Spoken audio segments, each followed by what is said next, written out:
What if the creaks in your floorboards were not the house settling, but someone watching, hidden behind walls, sleeping above ceilings, crawling beneath your bed? These are 7 real stories of people who discovered they were not living alone, and the truth is more terrifying than fiction. Watch until the end, because one of these stories might hit closer to home than you think. Maya moved into the duplex after her divorce. It was quiet, and close to her new job. The previous tenant had left in a hurry. No explanation. No forwarding address. The landlord just smiled when she asked. People come and go. It is the city. From the start, something felt wrong. Her bedroom was always cold, even with the heater on full. The wall behind her bed thudded sometimes, like pipes. She told herself it was just plumbing. Until the night she woke up at 2:13 a.m. Exact. Every time. The sound had changed. It was not a pipe. Not water. It was breathing. Heavy. Strained. Just behind the wall. She pressed her ear to the drywall. A whisper. So faint it almost felt imagined. But it said her name. Twice. She backed away. Called her landlord the next morning. He told her no one lived in the other unit. It had been empty for months. She asked if the walls had vents or crawl spaces. He laughed. No, these walls are solid. But she checked anyway. Pulled her bed away from the wall. Behind it she found a small hole. No bigger than a coin. Not made by accident. She bent to look. Dark inside. But she saw something. A flash of movement. A pale eye. Blinking. Looking back. She fell backward. Called the police. They searched the walls. Nothing. No crawl space. No opening. No person. But one officer paused. He knelt beside the hole. Stared in silent. Then stood up. You should stay somewhere else for a few days, he said. That night as she packed a bag, her phone buzzed. A photo. From an unknown number. It showed her. Sleeping. Taken from the angle of the wall. Her hands shook. She stared at the photo. It was not a mistake. It was her. Curled under the blankets. Face half turned. Taken from within the wall. Exactly where the hole had been. She ran to the bedroom. The hole was gone. Padded over. Fresh paint. Still wet. She checked the closet. Under the bed. The locks on the doors. Everything secure. Still she did not feel alone. The air felt heavier. The corners of the room darker. She left the house that night. Checked into a motel. Did not return for 2 days. On the 3rd day, the landlord called. Said someone had broken in. When she arrived, nothing was stolen. But the bed was moved. The mattress, cut open. Inside, tucked between the springs, was a small plastic bag. In it, clumps of dark hair, shredded clothing tags, and a note, written in jagged red ink. Do not seal my window. She looked up. The hole in the wall was open again.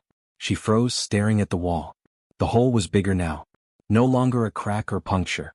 It was carved, deliberate, a narrow tunnel, into pitch black. A wave of cold air drifted from it. And something else. The smell. Like mold, sweat, and something rotting. She stepped back, heart pounding, knees weak. Then from inside, a voice, low, ragged, closer than before. I watched you leave. I waited. But this is still my home. Her phone slipped from her hand. She ran. Out the front door. Into the daylight. She called the police again. They searched. This time with more men. More equipment. Inside the wall, they found bones. Old clothing. And a space. Just large enough. For someone to crouch. To hide. To live. The detective told her later. Quietly. Like he did not want to admit it out loud. There were signs he had been there for years. Watching the last tenants. Watching you. Eating through vents. Sleeping during the day. And never leaving the house. Maya moved that night. Left the city. Left everything. But every time she closes her eyes, she swears she hears breathing. Just behind the walls. She changed apartments. Changed her number. Told no one where she went. She chose a new place with no shared walls. No basements. No crawl spaces. Just windows and concrete. But still, each night, at 2:13 a.m., she woke up, wide-eyed, breathless. Sometimes the light flickered. Sometimes the floor creaked, even though no one else lived above her. And once, when she moved a mirror in her new bedroom, she saw a crack in the drywall behind it. A small one, no wider than a coin. She covered it with duct tape, told herself it was nothing. But 1 week later, a note appeared, tucked under her pillow. It was written in the same jagged red ink. You moved, but I never said goodbye. Her throat tightened. She checked the locks. All closed. Untouched. She checked the windows. Still latched. She searched every inch of the apartment. No break-in. No damage. Just the note. And the terrible understanding. He had found her again. That night, she did not sleep. She sat on the couch, knife in hand, eyes locked on the walls. At 2:13 a.m., the sound returned. A slow tap. Rhythmic. Not from the door. Not from the window. But from inside the wall. Just behind her head. Then a whisper. Close. Gravelly. Pressing through the drywall like breath. You sleep so still now. So easy to watch. She stood. Backed into the hallway. And saw it. A new hole. Perfectly round. Fresh. At eye level. Still warm with body heat. She moved out the next day. Vanished again. But the note still came. Mailed. Folded. Plain white envelope. No return address.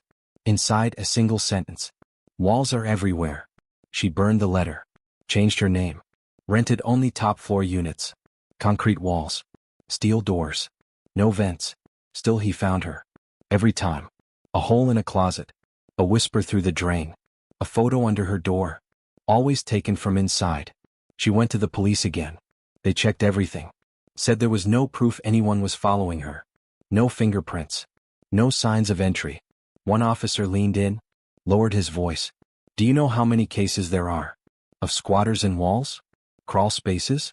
Attics? Most people never notice. Until it is too late. That night, she set up cameras. Every room. Every hallway. Even pointed one at the wall above her bed.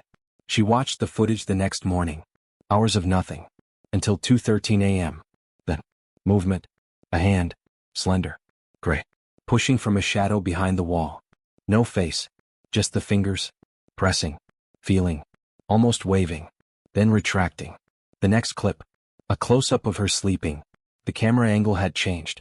Moved from the wall. Without making a sound. She stopped watching. Smashed the camera.